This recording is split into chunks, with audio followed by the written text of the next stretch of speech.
Find the following given that g of x equals 1 over x and h of x equals 2x plus 1. We need to find the domain of g. Well, g of x is given by 1 over x, and the domain will be the set of all numbers for which this is defined. The only place this will be not defined is when the denominator is 0, because we cannot divide by 0. And the denominator is 0 when x is 0. So the domain of g will be the set of all x such that x is a real number.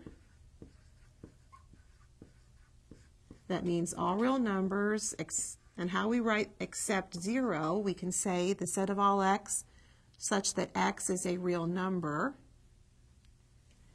and x does not equal 0.